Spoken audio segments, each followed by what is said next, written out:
నమస్తే, welcome to our channel. నేను మిషాల్ని. AP liquor scam సంబంధించి సిట్ అయితే ముమ్మరం చేస్తుంది. మరి ముఖ్యంగా తీసుకుంటే తాజా అప్డేటు, జగన్మోహన్ రెడ్డికి సన్నిహితుడు నర్రెడ్డి సునీల్ రెడ్డి కంపెనీలో సోదాలు అయితే జరుగుతున్నాయి. అసలు ఆయన కంపెనీలు ఎక్కడెక్కడ ఉన్నాయి అని ఇలాంటివన్నీ డిస్కషన్ చేసే ముందు స్టూడియోలో ఉన్నారు సీనియర్ జర్నలిస్టు దుర్గకుమార్ గారు ఉన్నారు. వారిని అడిగే విషయాలను తెలుసుకునే ప్రయత్నం చేద్దాం. నమస్కారం సార్. నమస్తే మిషాల్ని, మన వీక్షకులు కూడా. సార్, లిక్కర్ స్కామ్కు సంబంధించి జగన్మోహన్ రెడ్డికి అత్యంత సన్నిహితుడు నర్రెడ్డి సునీల్ రెడ్డి. అయితే ఆయన కంపెనీలు ఇప్పుడు సిట్ సోదాలు అయితే చేస్తుంది. అసలు ఆయన కంపెనీలు ఎక్కడెక్కడ ఉన్నాయంటే ఏం చెప్తారు సార్? ఒక్క నర్రెడ్డి సునీల్ రెడ్డి కాదమ్మా, బయటపడితే దొరికితే దొంగ, దొరకపోతే దొర అన్నట్టుగా ఉన్నాయి.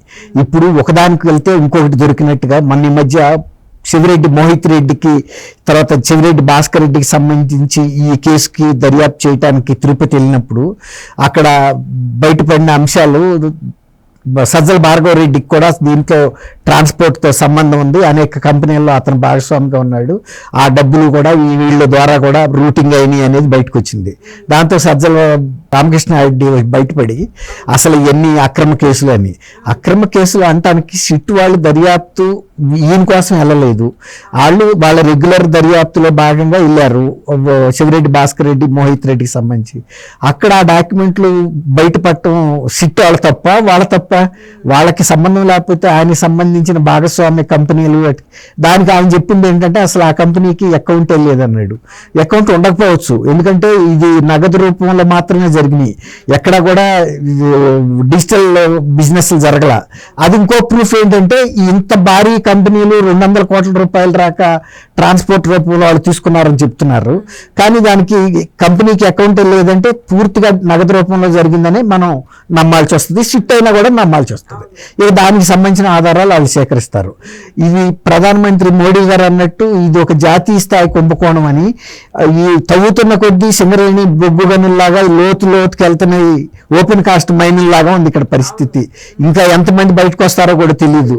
ఇవాళ దాదాపు నర్రెడ్డి సునీల్ రెడ్డికి చెందిన కంపెనీల మీద ఒక 10 కంపెనీల కన్నా మించి వైజాగ్లోను హైదరాబాద్లోను ఏకకాలంలో సిట్ అధికారులు చేస్తున్నారు. హైదరాబాద్ లో కూడా రోడ్ నెంబర్ 2లో, రోడ్ నెంబర్ 3లో స్నేహ హౌస్ అని, తర్వాత గ్రీన్ టెక్ అని, తర్వాత కమలాపురి కాలనీ ఫేజ్ 2లోను, తర్వాత కాటేదాన్లో, ఖైరతాబాద్ లో, ఇంకా రకరకాల సార్లు జరుగుతున్నాయి. వైజాగ్ లో కూడా 3-4 ప్రదేశాల్లో జరుగుతున్నాయి.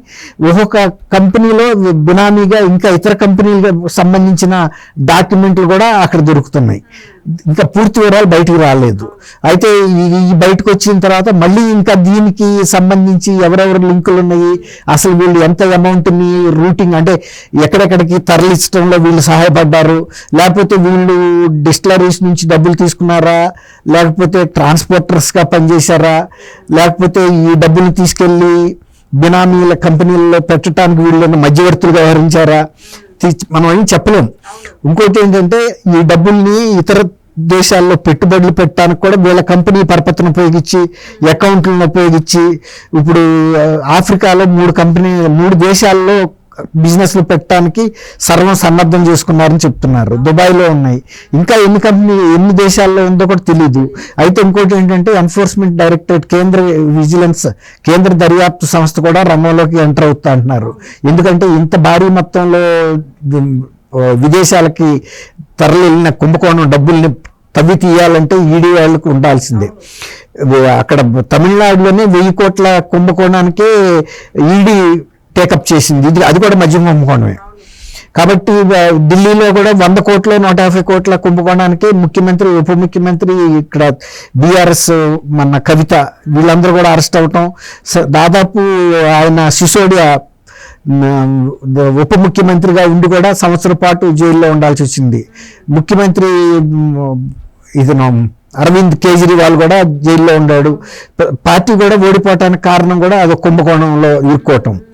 ఇప్పుడు ఇది కూడా ఇంత భారీ కుంభకోణంలో ఎవరెవరున్నారు, ఎంతంత అమౌంట్స్ అనేది బహుశా 1-2 డేస్లో వీళ్ళు సిట్ అధికారులు కొంతవరకు బయట ఒక అవగాహనకి వస్తారు. నర్రెడ్డి సునీల్ రెడ్డి కంపెనీల్లో జరిగిన లావాదేవీలు చూసిన తర్వాత ఇందులో ఇంకా ఏ కంపెనీలతో వీళ్ళు డీల్ చేశారు ఇవన్నీ కూడా బయటకు వస్తాయి. ఇది మామూలుగా అయితే ఇంకోటి ఏంటంటే ఇవాళ మిథున్ రెడ్డి బెయిల్ కూడా అయిపోతుంది. ఇవాళ సాయంత్రం 6 లోపల బహుశా తను రాజమండ్రి సెంట్రల్ జైల్లో జైలర్ ముందు సరెండర్ అవుతాడు.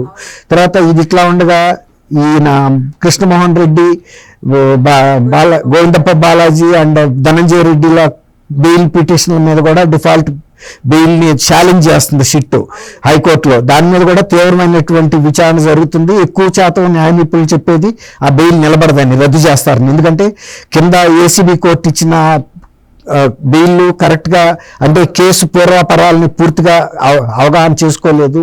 ఇంత పెద్ద కేసులో ఛార్జ్ షీట్ దాఖలు చేయటంలో కానీ పోలీసు దర్యాప్తుకు కానీ కొంత సమయం కావాల్సి వస్తుంది. అది ఇవ్వాల్సిన సందర్భం ఉంటుంది. ఇది ఫిట్ కేసు అని భావించి వీళ్ళ ముగ్గురు కూడా రద్దు చేస్తే కనుక వీళ్ళు కూడా ఇప్పుడు ఈయన బిడ్డ లాగానే మళ్ళీ వెళ్ళి ఎక్కడైతే బెయిల్ పొందారో మళ్ళీ ఆ జైలుకి వెళ్ళి సరెండర్ అవ్వమని కూడా ఆదేశాలు వస్తాయని అనుకుంటున్నారు.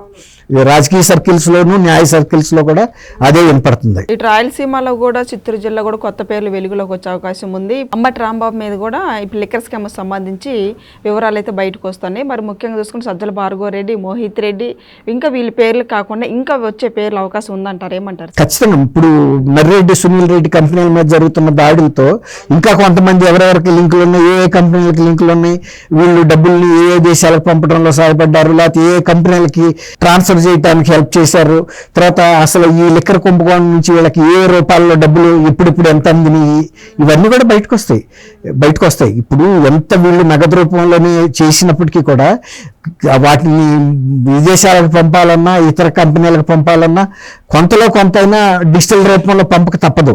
కానీ లిక్కర్ కుంభకోణంలో మాత్రం వీళ్ళు రిటైల్ షాపుల దగ్గర అమ్మింది మాత్రం 99.5% నగదు రూపంలోనే అమ్మారు. ఇక ఆ తర్వాత అంత పెద్ద అమౌంట్ని పంపడానికి కొంత అయితే ఎలక్షన్ ఖర్చులకు ఉపయోగించుకున్నారు, కొంత అయితే సిద్ధం సభలకు ఉపయోగించుకున్నారు. అట్లా పార్టీకి ఉపయోగించుకోగలిగినయేమో ఫిజికల్గా అట్టపెట్టెల్లో పెట్టి లారీల్లో వాటిల్లో పంపించారు గోడౌన్ నుంచి. కానీ విదేశాలకు పంపడానికి కంటైనర్లో పంపడానికి వీలవదు, లేకపోతే అట్టపెట్టెల్లో పెట్టి. కాకపోతే ఆయన చీఫ్ మినిస్టర్గా ఉండి డిప్లొమాటిక్ పాస్పోర్ట్ ఉండటం వల్ల జగన్మోహన్ రెడ్డి గారు కొంత అమౌంట్స్, తర్వాత గోల్డ్, లేకపోతే బాగా ప్లాటినము, ఇలాంటి కాస్ట్లీయెస్ట్ మెటీరియల్స్ని కొంతవరకు ఆయన వెళ్తున్న విమానాల్లో తీసుకెళ్ళడానికి అవకాశం ఉండింది. ఎందుకంటే డిప్లొమాటిక్ పాస్పోర్ట్ ఉన్న ఫ్లైట్స్ని కేంద్ర కస్టమ్స్ కానీ విజిలెన్స్ కానీ ఎన్ఫోర్స్మెంట్ కానీ ఎవరో చెక్ చేయరు, అది ప్రివిలేజ్. ఆ ప్రివిలేజ్ పాస్పోర్ట్ అప్పుడు ఆయన చీఫ్ మినిస్టర్గా ఉన్న 5 ఏళ్ల పాటు ఆయన ఎంజాయ్ చేశాడు. విదేశాలకు డైరెక్ట్గా స్పెషల్ అంటే చార్టర్డ్ ఫ్లైట్లోనే వెళ్ళాడు ఆయన. ఒక్కోసారి 15-20 రోజులు క్యాంప్ వేసి అదే ఫ్లైట్లో మళ్ళీ తిరిగి వచ్చాడు అట్లా. కాబట్టి ఇప్పుడు ఆ ఫ్లైట్లో కూడా ఎట్లా వెళ్ళి ఏ దేశాలకు వెళ్ళి అక్కడ ఏమన్నా ఆర్థిక లావాదేవీలు జరిగినాయి అనేది కూడా ఇప్పుడు ఈడీ లాంటి వాళ్ళు వస్తే కనుక బయటకు వచ్చే అవకాశం ఉంటుంది. సునీల్ రెడ్డిని అదుపులోకి తీసుకునే అవకాశం ఉందంటారా సార్? డెఫినెట్గా ఇప్పుడు రైడ్స్ అయిన తర్వాత వాళ్ళకి దొరికిన డాక్యుమెంట్స్ని బట్టి, ఆధారాలను బట్టి అరెస్ట్ చేస్తారు. లేకపోతే మళ్ళీ ఇంట్రాగేషన్ కూడా పిలుస్తారు, అతన్ని ఇంట్రాగేషన్ పిలిచి అరెస్ట్ కూడా చేస్తారు. సో ఇదండి, చూసారు కదా లిక్కర్ స్కామ్ సంబంధించి ఇక కొత్త పేర్లు అయితే వెలుగులోకి వస్తాయి. మరి ముఖ్యంగా చూసుకుంటే సునీల్ రెడ్డి కూడా ఇంకా పోలీసుల తర్వాత అదుపులోకి తీసుకునే అవకాశం అయితే ఉంది. ఇక నెక్స్ట్ ఏం జరగబోతుందో నెక్స్ట్ వీడియోలో అయితే తెలుసుకుందాం. Thank you sir. Thank you మా శాలిని, మన వీక్షకులు.